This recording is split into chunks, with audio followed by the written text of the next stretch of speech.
Hello and welcome to another episode of I Helped Make That. It's me again, your host, Kevin Higgins, and today we are going to talk about Newsies. We are joined by one of the dancers who is also a professional voice actor and a former Power Ranger. I am, of course, talking about Ogie Banks. Ogie. Ogie, I always get He is my the guest's original names OG. wrong. It's Oh. fine, Leo. We have Daniel Teets of the Be Kind Rewind podcast. Welcome to the show, Daniel. Thank you for having me on. It is a pleasure to be speaking to a Power Ranger. I didn't even realize that was a real thing. And the reason that I have decided to have Dan on today's episode is because he actually has his own Disney podcast. Isn't that right, Dan? It's me and one or two co-hosts, depending on who can actually make it on. We take the podcast we take the movies in order, and we discuss the movies, break down what we liked, what we didn't like, and then we actually determine how they actually fit into the modern day, or if they fit. And by modern day, I mean, are they represented in the Disney theme parks? Are they just a movie that nobody really knows about? Or is it like a cult classic like Newsies would be? Yes. Now, speaking of podcasts, if the Newsies strike didn't go well and they were in modern times, you know what they could have started? A podcast. Yes. They could have started a podcast to get the word out there that they are being treated unfairly and hopefully get their way one day. And you know what they could have used to record this podcast? Anchor. You know why Anchor? Because it is the easiest podcast platform to use. You just sign up for an account, record on Anchor, then post it to Apple Podcasts, Spotify, all the platforms. So if you want to create your own podcast, try Anchor today. Now, here is how this episode is going to go. Like I did with Ice Age, first we are going to do half of the episode doing I Helped Make That, where we interview Ogie about his experience making the movie. Then the other half will be more in the style of Be Kind Rewind, where we talk about the movie itself, including the good and the bad and everything about the movie. So, with that being said, let's get started. Welcome again to the show, Ogie. Thank you. Thanks for having me. You're welcome. So tell me, Ogie, you were a dancer in Newsies. Yes. So did you have any musical theater experience? Not really. And even though I was called a dancer in Newsies, they Kenny Ortega and all of them, when I auditioned, they actually called me an actor who moves well. Like that was my title, because I came in as an actor, but I did have some dancing experience. So they said, Ogie, you are an actor that moves very well. So now let me ask you this. You said, yes. So was this your first like moving experience? For a movie? Yes. Now, and how I got to Newsies is through Kenny Ortega. I was working on a TV show with him called the name of that TV show. But from that TV show, we worked on that TV show, and he said, "Hey, Oge," he pulled me over. He said, I have this project coming up for Disney that I think you're going to be perfect for." He goes, "And I want you to audition. I'm going to send the information to your agent." I was like, "Oh, okay." And they sent the information to my agent, and he told my agent to kind of try to get a New York accent, because it was all Newsies style. So they wanted me to get all this Newsies kind of background. I did as much as I could back then when I was a little kid, but the big thing was, this was my very first dance movie, big production audition. I never did anything like that. And seeing, and then going to that first audition and seeing all the people auditioning, I was, my jaw was on the floor. I had no idea. I mean, all these dancers and everything. I mean, it was pretty overwhelming and really cool at the Debbie Reynolds studio in the Valley out here in LA. Yeah, I was at Debbie Reynolds studio. I'll never forget that. But it was a lot of people at that audition. A lot of people out there. Yeah. So then tell me, how many weeks did it take until you heard that you had been cast? It took a little while. I'd say it took about a month or so, because they were looking for dancers, actors, singers, and some that could do all of that together. So yeah, by the time I finished the audition, I think I heard something back within like 3 or 4 weeks. 3 or 4 weeks, I heard something back. Yeah. And did the audition require basically just showing off your dance moves, or how did it go? Okay, so here's the audition. So you walk in there with all these people, right? And so there's all these people dancing. You see people stretching their legs up in the air. You see people touching their toes outside. Like, you see some major dancers. Then you see some hip hop dancers. You might see some ballet dancers. You see all kinds of different dancers. So I'm walking through seeing all kinds of different dancers. I sign my name up, sign your name up to audition, your name, your agent, your contact information.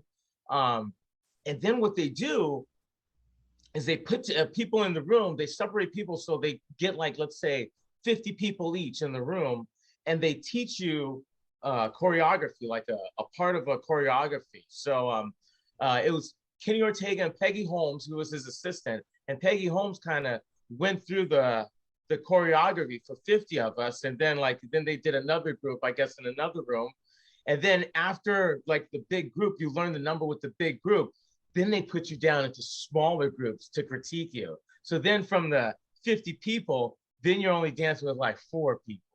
Right? And then everybody else is sitting around looking at you while you're doing your audition. Now, with this being my first kind of musical audition, I am not used to people being in the room when I audition. Other actors, I mean. There's usually, of course, the director, the producer, the casting people, but your fellow actors, all of them in the Newsies, they're sitting around, the dancers are sitting around looking, because so then the four actors or dancers would go up and they would do the routine. And after you finish the routine, they would say say it would be number 1, 2, 3, 4. They'd say, number 2 and 3, you stay. The rest of you can go, and thank you very much. And then it would just continue like that as they whittle it down, whittle it down, whittle it down, whittle it down. And that process takes all day. I was there all day. Because as you keep whittling down, then there might be a little more choreography. Then it just that process just continues. It's like wash and repeat until they get down to they start looking at heights. They started looking at how tall we were, how we matched up against each other. I mean, it was an all-day process. But it was something I've never experienced like that before. Of course after I did, but yeah, learning all that dancing. Giving it your all. I think we even had to do singing at the audition too. They even, after the dancing, we had to do some singing. I mean, it was a total musical theater audition. Musical movie audition. I mean, it was a lot of stuff entailed in it. But yeah. But yeah, as it whittles down, you see like I said, when I first got there, tons of people.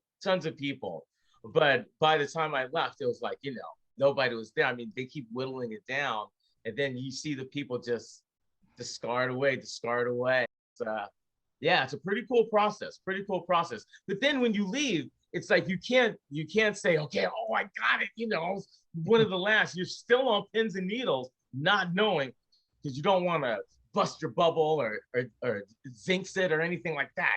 So you just sitting there waiting. And yeah, I got the call probably like 2-3 weeks later. When the initial audition was done, did you have a callback, or was it just that whittling procedure down from? Yeah, no, I think there was a callback. There was Okay. a callback where they just dove into it even more. They massaged it even more.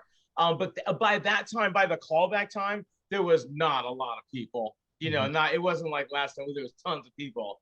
But by the time there was the callback, they really had the people that they wanted, and that's when really the sizing up, matching up, making sure they had every height of kids, making sure they had the different looks they wanted from the kids to portray the stuff. That's when they really got down.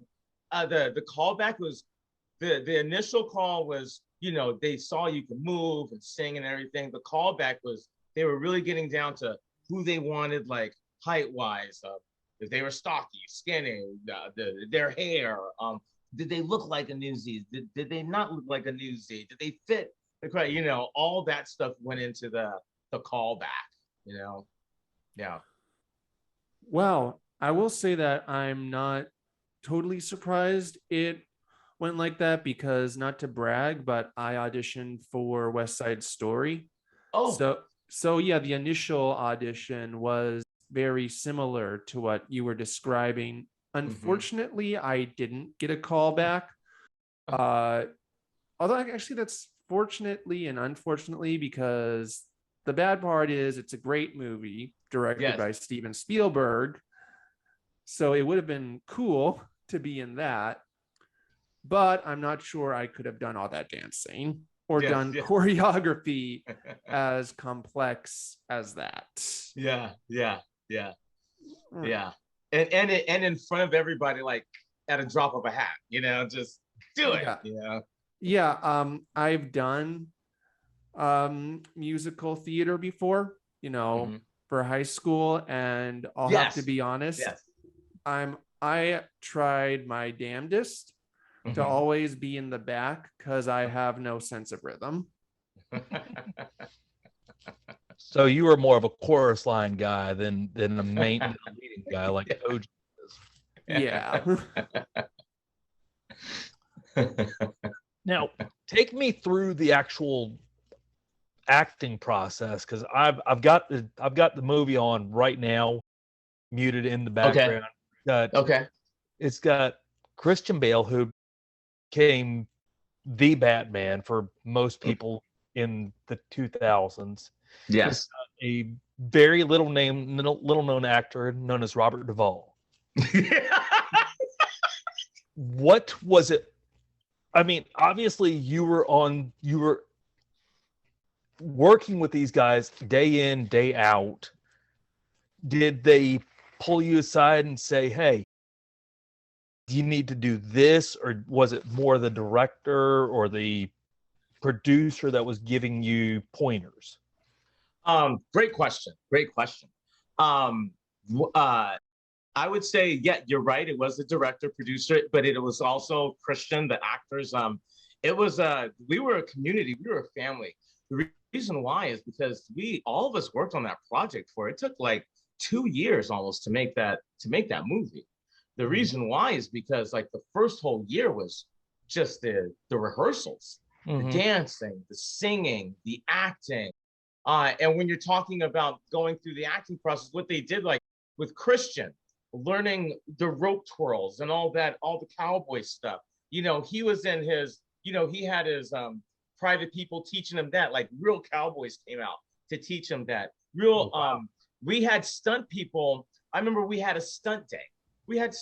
So they had professional stunt people come out, and we learned how to do stunt battles. We learned how to tumble. We learned how to jump off of buildings, because you see all the fight scenes, all that kind of stuff. They prepped us for everything. So so there would be like that there would be singing parts where we singing. They go through the singing. We'd go through rigorous, the producers and conductors for all the music, like the Disney music. Those Disney music people would come in one day or several days, and then we'd go through the music stuff. Everything was like sectioned out.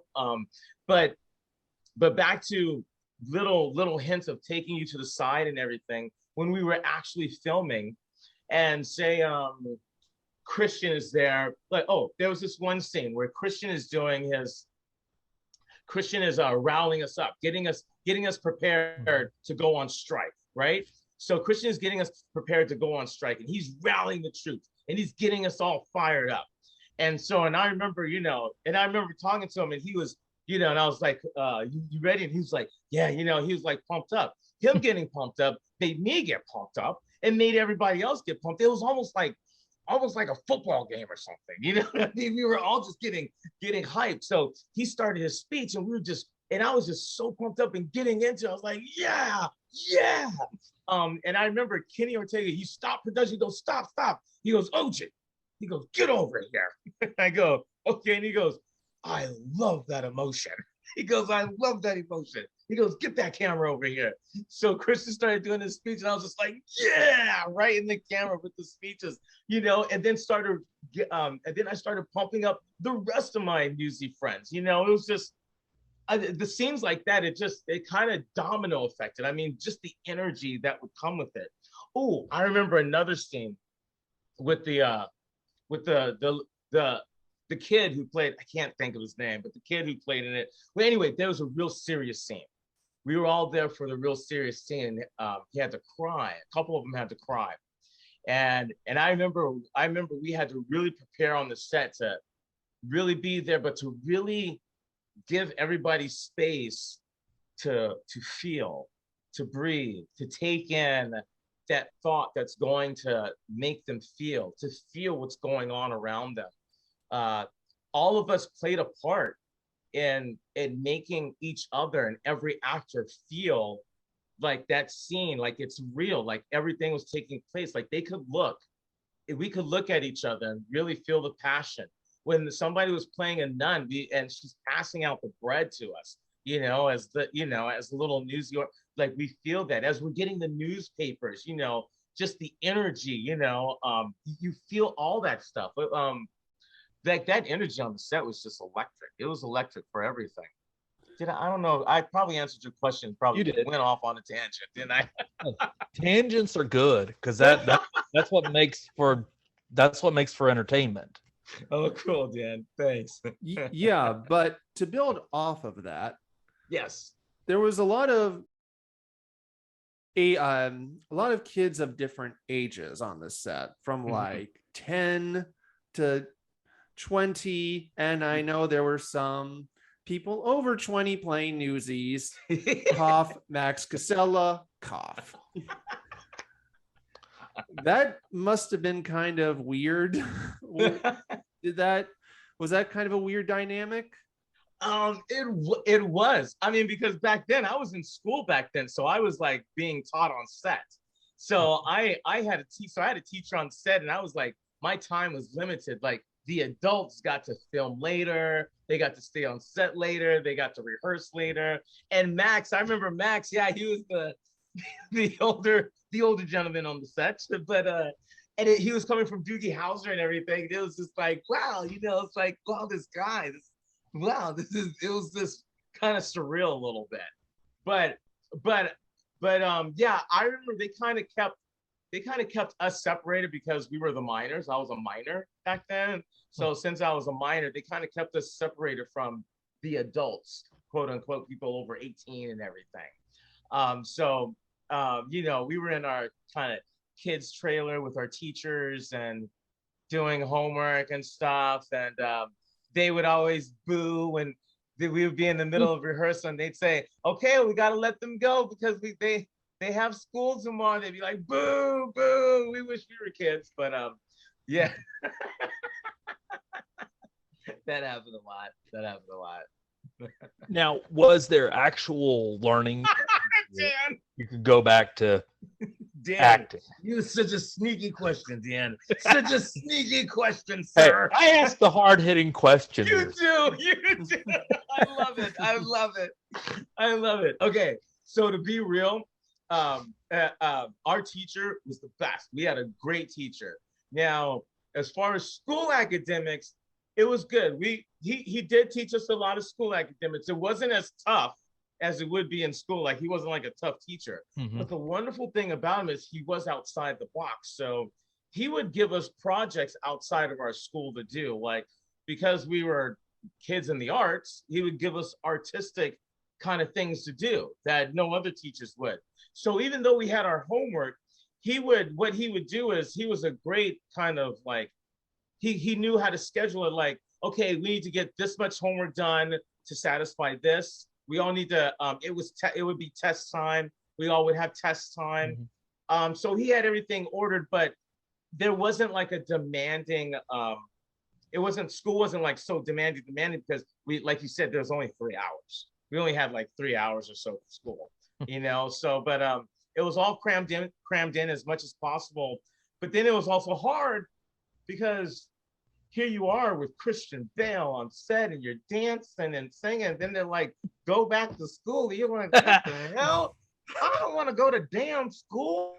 Like, I want to be out there, you know? So it's mentally as a kid, it's hard, you know, it's hard. But there is, and to be honest, there are some students that do well.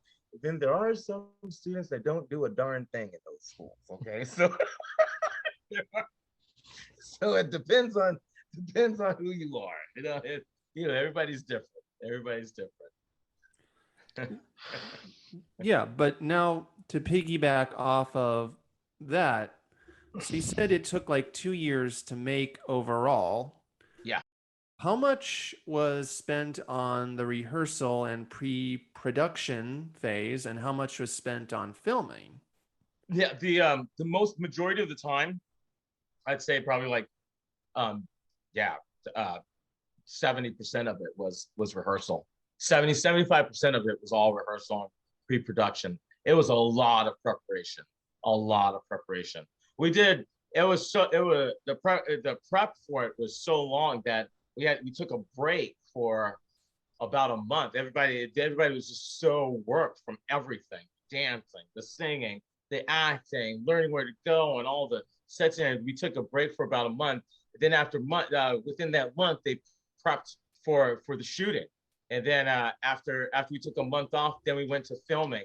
And once we started filming, because we were so prepped and ready for all that time, that when it came to filming, we were pretty much like, remembering boom, boom, boom. It was like remembering plays. Like, okay, I remember this scene. Okay, I remember what to do here. I mean, of course, we need some brush up, but the good thing about Newsies, with it being such a big cast and being so many dancers, we all could help each other with choreography and remember the choreography. Remember remember where we need to stand. Remember if you had a hat on in this scene. Remember you have to put your hat on. Anne Margaret. I remember Anne Margaret in the scene with Anne Margaret. I was up there in Anne Margaret and I was looking up at Anne Margaret and she goes, "Darling, you're missing your glasses. You had your glasses when you were looking at me last time." I was like, "Oh my goodness, you're right, Anne Margaret."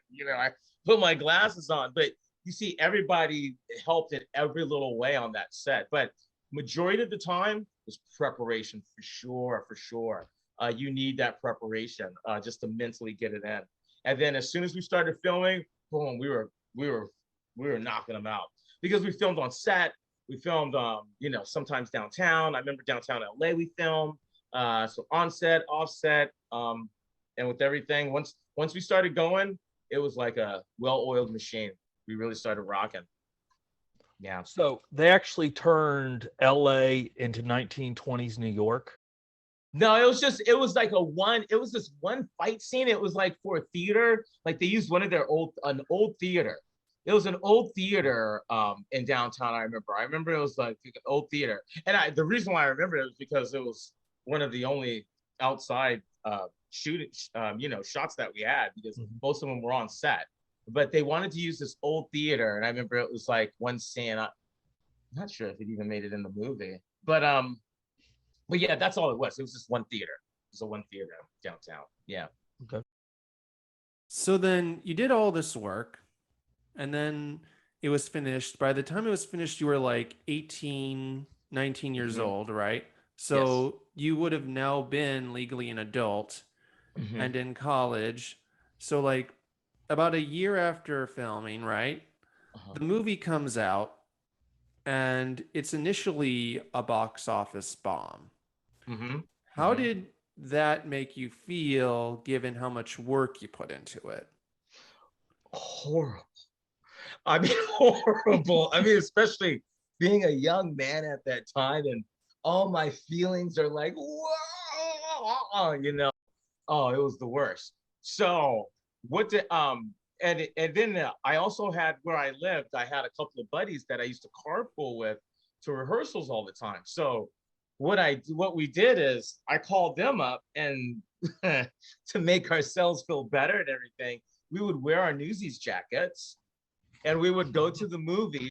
We'd go to the movies, and we'd say, we'd like to go watch our movie, please. And we would go watch our movie.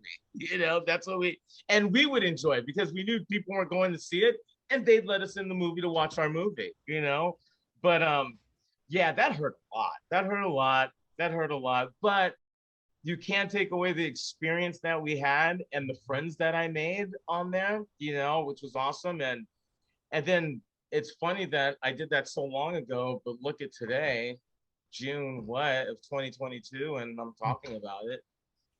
Yeah, and that actually makes me wonder, when did you first find out it had become a cult classic? I didn't find out until we had a reunion.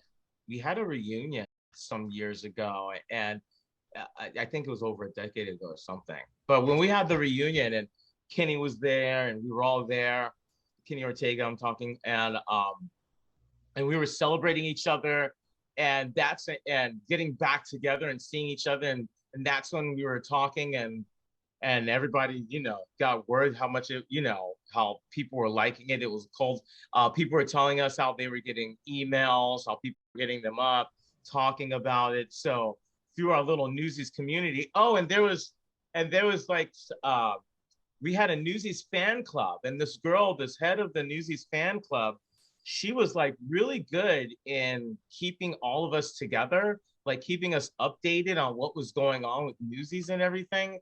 I remember she was really a really big part of like knowing that there was a cult. I mean, she kept us abreast on everything. She was really on top of it. But about the reunion, and when the fan club, the head of the fan club, hit me up, that's when I was like, oh wow, that's cool. That's cool. That's really that's really cool. Yeah. But that's when I found out. When you're walking down the street, do people recognize you as dancer number 3? I don't think you had a name on the credits. Snaps. They called me Snaps. Okay.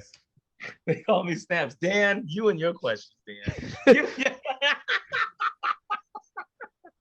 So no, when I walk down the street, no, people do not recognize me at all. And especially, I mean, for one, it was a while ago, and I looked way younger. My skin was way smoother. You look good. Very good. Thank you. I appreciate that, Liam. But no, but plus, Dan, they would probably recognize me if I had like my bowler hat on, and if I had my suspenders, and if I was walking around dressed like a newsie, then I would probably get recognized. But yeah, no. What did you think when you heard they made a Broadway show? I was okay. At first, I was like, So I was like, well, so when they say cult, so going back to your, we need to find out it was a cult. I was like, so that's when I was like, oh, so people like this. But when I found out Broadway show, I was like, whoa, people like this. I was like, whoa, this has a good following. And then I really thought, I was like, wow, how are they going to do that? I was thinking, how are they going to do that? But then I thought, I go, wow, the music is phenomenal. I go, the dancing routines already there. I was like, how can you know, I go, storyline already there. You know, I was like, the only thing they'd have to figure out is just the set, what to do with the set. I was like, it would seem perfect. It would seem awesome. And then, yeah. So I saw that, but I thought it was phenomenal. I wish I could have gone to New York to see it. That would have been great.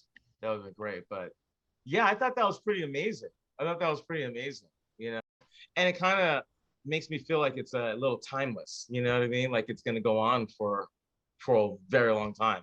Meaning the Newsies. Both of them are on Disney Plus, so both the original movie and the theatrical release are on Disney Plus, which is how I'm actually watching the movie as we're speaking. Okay. So, and when I got the original request, I was like, okay, which one am I supposed to be watching? Because Dan, you cracked me up, Dan. You cracked me up. Well, I mean, I'm gonna be honest. Yeah. I'm the type of guy that comes into movies not researching things. So I was like, let me look and try to figure out who's Ogie, what is he, and I'm actually seeing you popping up on the screen as we're talking now. And this is actually the pump up scene that's happening. Oh, is it? Yeah. Yeah. But and now that I'm talking to you, I can point you out every time that you pop up on the screen. I'm like, there he is. I have no doubt about who I'm talking to, who is he's a legend now because of this movie. Yeah. And he has gone on to do voice acting, to do Power Rangers, which I need to know what Power Ranger you were, so that way I can go look for that now.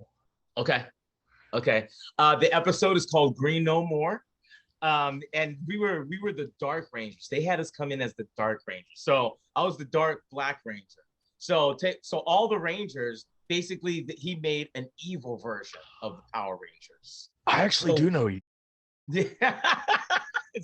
I'm a child of the 90s. I grew up on Power Rangers. So now that you're saying that, I remember the episode. See? Okay. So we were the Dark Rangers. So and I remember, this is a funny one, Dan. I remember on the set, I was like, okay, so if I'm a Power Ranger and I'm supposed to be evil, I should probably have some muscles, but I have no muscles. Okay. So, and back then I really had no muscles. So me and the guy who played the red Bad Ranger, they said they actually knocked on our door and they said 5 minutes before set. And we looked at each other, we said, okay, push-ups. So I swear we tried to do we were doing push-ups before we went on set. We did so many we did as many as we could. And we went out there, nothing got pumped up. We went out there thinking that we were like extra thinking so we could be extra bad in our scene. Like, hey, we were trying to get tough.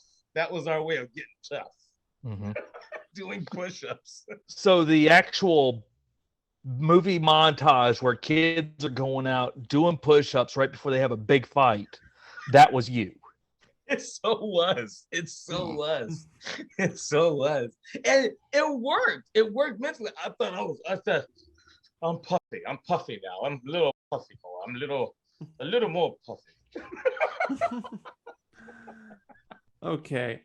Now that we've gone back to Newsies, I guess it's time for the Be Kind Rewind portion of the show. Oh goodness. Daniel, do you want to start? I'm scared now that we actually have someone who is a member of the cast. It's scary to actually talk about a movie that you are with you on camera.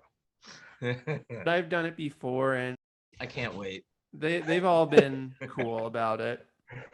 I can't wait. Yeah. I honestly, to be 100% honest with everyone who is listening or who will ever listen 35 years in the future when the Newsies 50th anniversary comes out and they're like, oh, well, he did this interview. I go into most of my movies knowing very little about it. So that way it's brand new unless it's something like Davy Crockett, which, I mean, everybody grew up watching Davy Crockett on set. Well, I had 3 channels, so I pretty much had to grow up watching Davy Crockett. I didn't know what to expect with this movie. I'm not normally a fan of musicals, but I dug this. This was right in my wheelhouse because I'm a communications major. I dug everything about going on strike. And one of the big questions is how would they actually redo if they were to make it a 2022 Newsies pod or a 2022 version of it. It's like Liam said, this would be a podcast. You would actually break down, oh, well, we don't like what's going on, so we're going to get out there and tell people what is wrong with society. So that was my first takeaway from it. And then when I started digging into who was actually in it, we had Bill Pullman, we had Vincent Del Pino, and Bruce Wayne from the future. And I didn't even know that Robert Duvall or Anne Margaret were in this movie until I was like, these were people that were fixtures in movie society. Mm-hmm. And looking at it now, it had a $15 million budget. It did $2.8 million, which that's another thing that I look at is how much is that in today's money? It's not going to pay for your salary now. Mm-hmm. So, I mean, that's where I come in on it. And I mean, I would watch this again. I've got a 18-month-old son. I want for him to be immersed in history. So the fact that you've got Brooklyn, all the boroughs, even though it's shot in LA, now that we know that.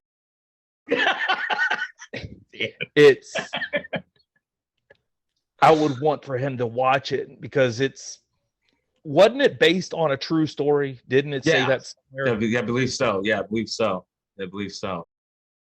And so I dig history. From the very beginning, this is going to be something that's going to be in my watch list that may get watched once a year until I officially cover this on my podcast in about 15 years. Since we are in the 70s, it's going to take a little bit to actually get to 1992, and there you are on screen again with Fox Conlon. I mean, I dug this. Oh, awesome. I don't know why people didn't like this. And I mean, this isn't just pandering, because people will listen to my show and know that if I don't like a movie, I'm going to tell you point blank, I didn't like it.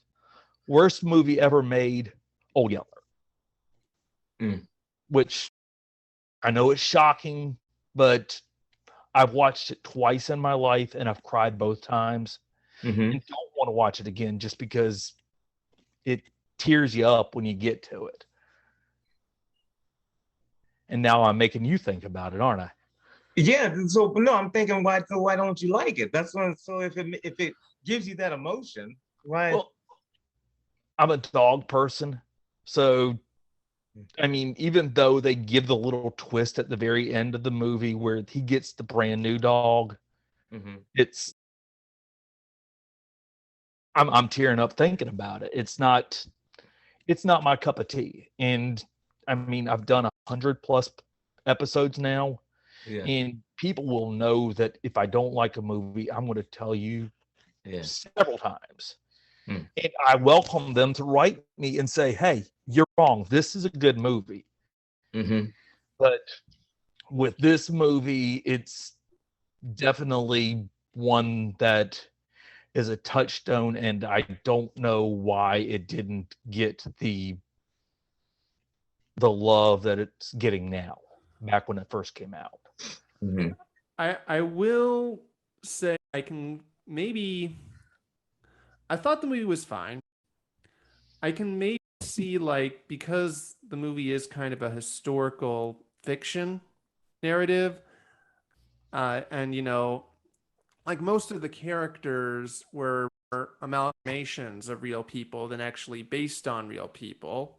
Besides the three, besides Joseph Pulitzer, Teddy Roosevelt, and I think Mm-hmm. like one other Hmm. person. Like most of them were just sort of combinations of fictional people. Critics might have been turned off by just the idea of a clean cut Disney musical about this subject matter, and it might have fogged up their viewpoint of it, made them kind of walk into it kind of with preconceived biases. Mm-hmm. So that might be why it didn't get the best reviews coming in. Like that's kind of what I'm thinking. And yeah, I will say that I understand, it is a Disney musical, so it can't be quite as harsh as it probably was in real life.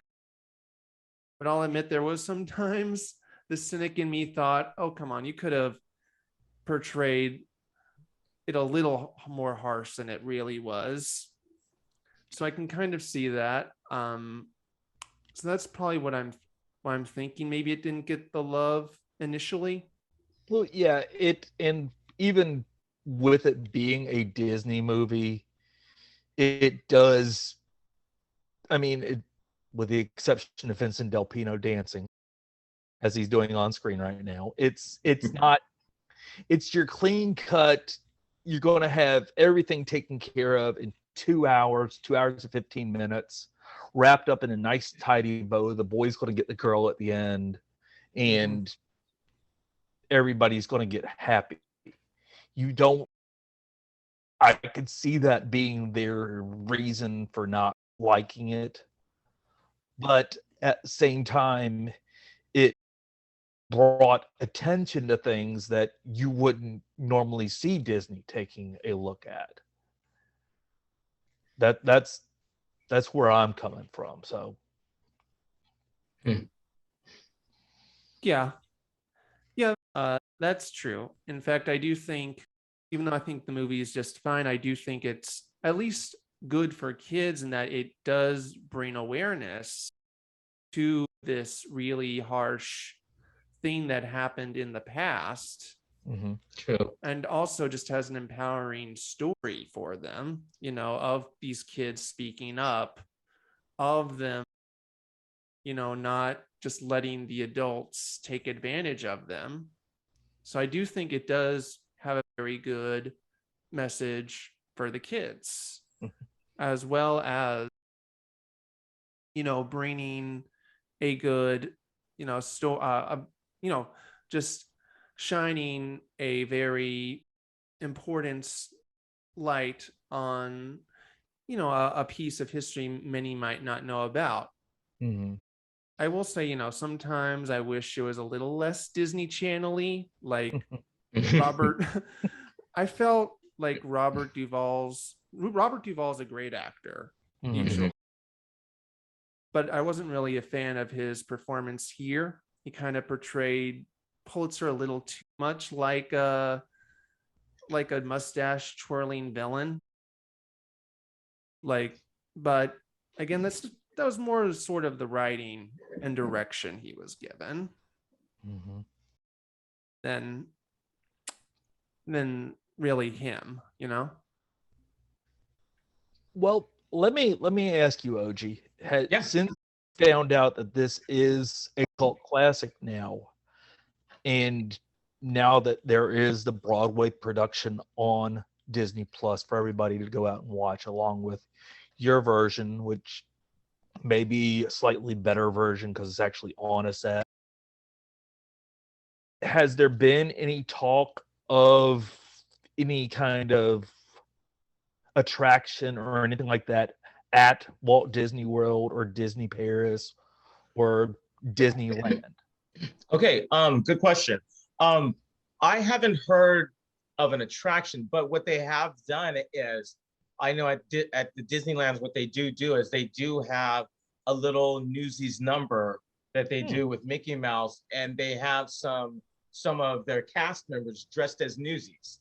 And I know at, like, for instance, here in California, at California Disney, is that what's called, California Disney? Yeah, at California Disney. Week. What's that? I said it may be this week. They change their name so often. So. Well, over there, I know that they have a trolley that comes with Mickey Mouse, and they're ringing the bell like extra, extra with the Newsies, and they do a whole Newsies dance with the paper and everything. So I know they have that. And but that's not all the time. I know that was like peppered in here and there. So I haven't heard of an attraction, like a permanent attraction. But they did, and I was surprised when I saw that, you know.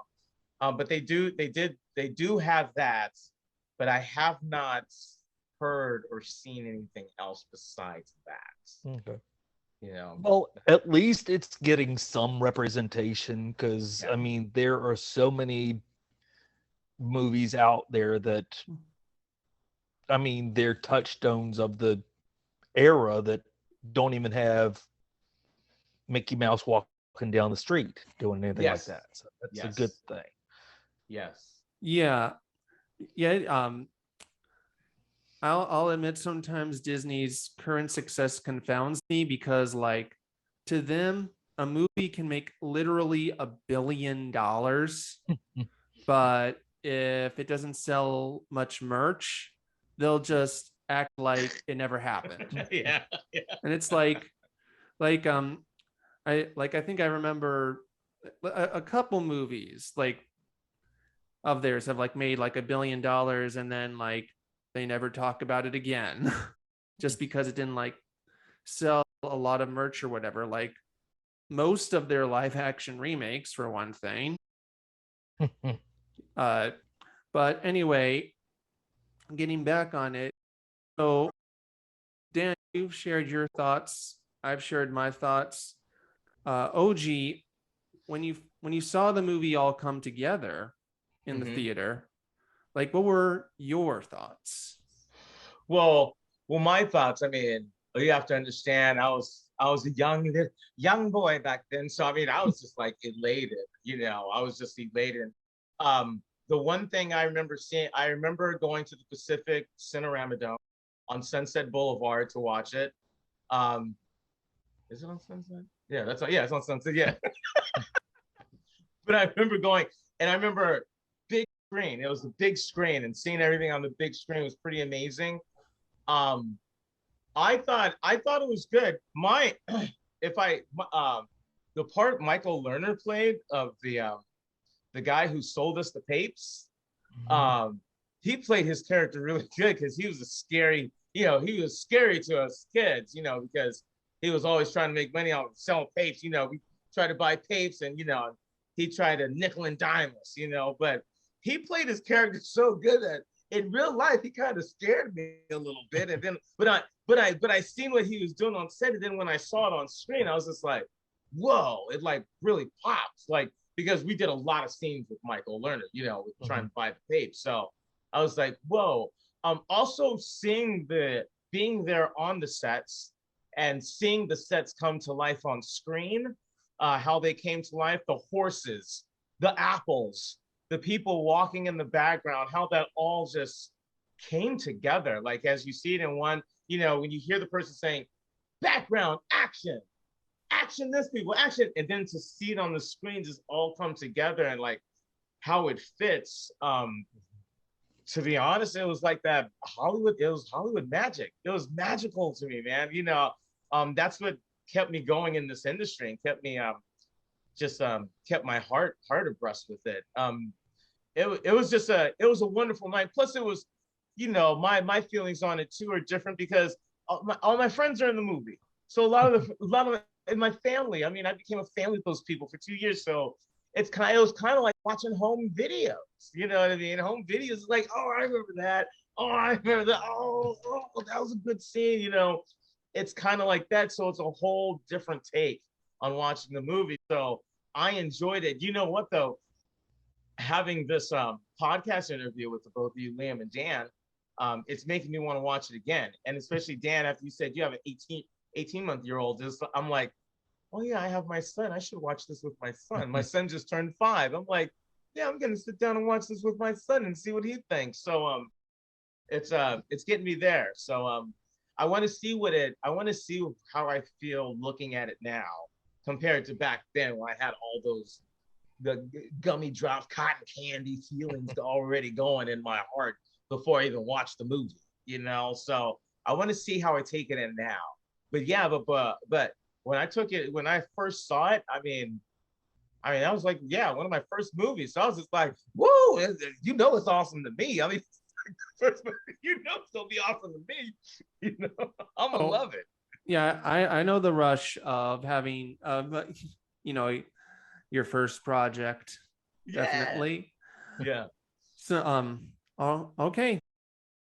So, and I will also say that this is just the whole, the critics weren't that crazy, but people who grew up with these movies have grown to love it thing is just a phenomena you see all the time in the 90s. Like there was Now and Then that has like 33% on Rotten Tomatoes, and it's like considered a classic with millennial girls or millennials in general, but especially millennial girls. And Hook, there's another perfect example. Hook, that's so funny. Okay, Hook, you mentioned Hook, so I'm gonna say this. So at the time they said if you weren't working on Hook, you were working on Newsies. Newsies and Hook were in production at the same time. So they were Hook and Newsies, they were fighting as far as like casting people, dancers, and all that kind of stuff. I remember, I'll never forget. They were kind of like, it was kind of like Newsies and Hook were both like filming at the same time. That was like kind of the big deal back then. I remember that. That's so funny. I'll never forget that. Yeah, but it happens all the time. Like Sandlot, I think, has like a 64% on Rotten Tomatoes. Like that's not great, but it's considered a classic now. Yeah. Space Jam has like a 44%, I think, and it has a sequel. It was popular enough to get a sequel 25 years later. Yes. I know. Yes. So I guess at the end of the day, even if critics don't love a movie, you'll never really know what audiences are going to latch onto, especially when you consider the movie it's a movie that's aimed towards a younger demographic. Yeah, no, it's pretty big. Yeah, you never know. But I love the fact that it's a cult thing now because to me, I think, wow, they must really feel the love and feel all the work that we put into it. We put in a lot of work and effort into that movie, with all the rehearsals and everything. That was kind of the disappointment, like, all the combat fighting, the dance rehearsals, the singing, and then for it to be like, it was like, oh man, yeah. But now that people are actually seeing it again, it's like, wow, they're appreciating all that hard work and love that we put in there. They're seeing it and feeling it themselves. At least I'm hoping. I think they are because, I mean, if it weren't a cult classic, you wouldn't know about it to be Yeah. able to even say that we got a Broadway musical out of it or Yes, anything like that. So that's true. people are going to be watching this for the rest of time. Now, what they think about it, every person has an opinion, just like everybody has a, and I'm not going to finish it. So, Okay, I got you. I got you. Yeah, I will say this, even though I was kind of meh on the movie personally, Yeah. I will just say that there are a lot of popular musicals that I personally dislike far more than this one. I I won't name names, but anyway, that was I helped make that. Thanks again for coming on the show, Ogie. Yeah, thanks for having me. Thanks for Yeah, having me, Liam. Of course. and thanks again, Daniel. thank Thank you, you. Dan. You're yeah. All right. And everyone, have a good day now.